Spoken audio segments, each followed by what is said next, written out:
You ask Tiger to solve. This deals with linear equations with one unknown. The final result is a equals 54. Let's solve it step by step. Group all constants on the right side of the equation. Subtract 22 from both sides. Simplify the arithmetic.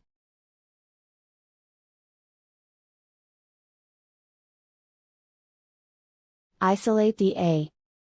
Multiply both sides by inverse fraction 9/5.